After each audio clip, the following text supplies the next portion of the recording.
Bonjour, je suis Ingrid Paillard, diplômée d'Audencia, jury et intervenante en grandes écoles, consultante en développement de la performance.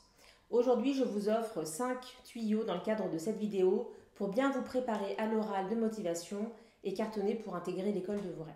Le quatrième tuyau que je vous donnerai aujourd'hui, c'est votre capacité à répondre aux objections. Donc là, on commence à se parler de techniques d'entretien et d'attitude gagnante. Ce qu'il faut savoir, c'est que parfois, le jury va venir vous titiller.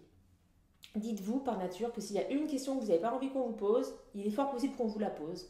Alors non pas pour connaître le fond du sujet, mais plus pour voir comment vous allez accueillir cette objection, cette question piège. Qu'est-ce qu'on fait quand on a une objection? Eh bien justement, on l'accueille. Ce que je vous invite véritablement à faire, déjà, c'est à reformuler. Donc reformuler, ça consiste en quoi? Ça veut dire si j'ai bien compris votre remarque, vous me demandez, voilà, ça vous permet de valider que vous avez bien compris la question. Pourquoi? Parce qu'en général, vous vous sentez agressé par cette question piège. Donc votre cerveau a tendance à switcher et à répondre à côté ou du tac au tac. Gagnez du temps, respirez, reformulez pour vous assurer que vous avez bien compris ce sur quoi vous êtes interrogé.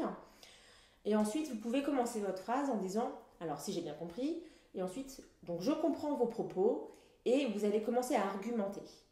Mais surtout, ne répondez pas du tac au tac. Le fait d'utiliser le terme je comprends va vous permettre de redescendre en température, de vous déstresser et de prendre le temps de la réflexion, et vous allez pouvoir répondre tranquillement.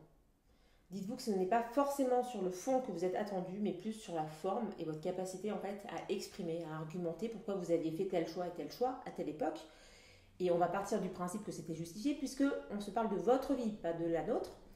Et donc, pour vous assurer que vous n'êtes pas agressif dans vos propos, utilisez le jeu pour décrire ce que vous avez fait et ce que vous avez décidé de faire. Voilà, je vous dis à bientôt et bon courage. Au revoir.